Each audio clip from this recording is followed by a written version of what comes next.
नमस्कार, सर्वांचे स्वागत आहे माझ्या नवीन ब्लॉगमध्ये।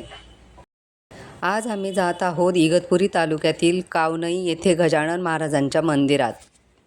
इगतपुरीमध्ये घोटी म्हणून एक गाव आहे आणि कपिलधारा म्हणून हा भाग ओळखला जातो। श्री गजानन महाराज तपोभूमी म्हणून हा भाग ओळखला जातो।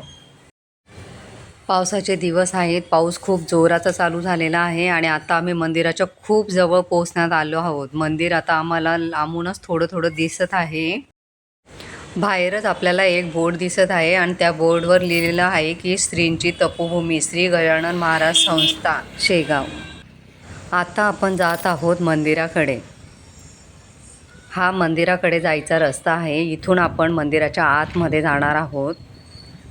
मंदिराचा बाहेरील परिसर बघा किती सुंदर आणि किती स्वच्छता दिसते।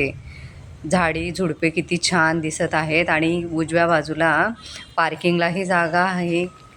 तुम्ही इकडे गाडी पण पार्क करू शकतात।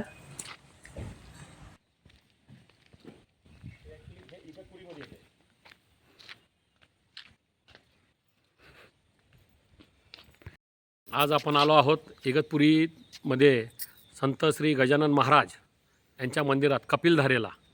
तर चला आपण बघूया गजानन महाराजांचे मंदिर। चला आता गजानन महाराजांच्या मंदिराचं दर्शन घेऊया। आमच्यासोबत आले आहेत माझी मैत्रीण आणि पाटील दादा। पाटील आणि पाटीलीन पाटलीन। आपण आलो आहोत कपिलधारा येथे इगतपुरीच्या ठिकाणी। खूप सुंदर असं गजानन महाराजांचं मंदिर आहे इथे। चला तर आता आपण गजानन महाराजांच्या मंदिराचे दर्शन घेऊया। मंदिराच्या आत जायच्या आधी आम्हाला मेन गेट जवळच आम्हाला महाप्रसादाचे पास देण्यात आले। इथे महाप्रसादाची सोय सुद्धा आहे। इथे आपल्याला फ्रीमध्ये महाप्रसादाची व्यवस्था सुद्धा केलेली आहे। आता आपण जात आहोत मंदिराकडे। मंदिराचा परिसर खूपच छान आहे आणि मंदिराच्या परिसरात स्वच्छताही खूप आहे। मंदिराच्या सर्व परिसरात खूप शांतता असते। एका बाजूला आपल्याला गोमुख कुंड बघायला मिळते। हे आहे श्री गोमुख कुंड।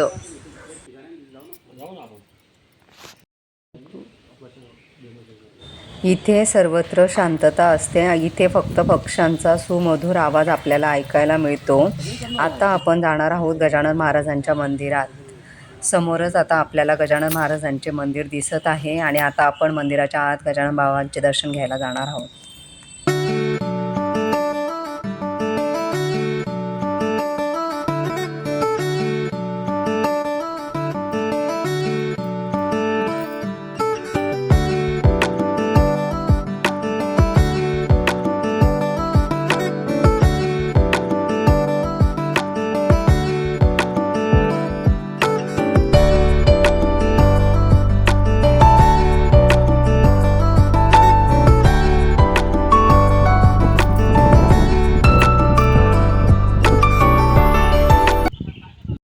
गजानन महाराजांचं मंदिर खूपच छान आहे। इकडे एकदम शांतता असते। सर्वांनी एकदम शांततेत दर्शन घ्यायचं असतं।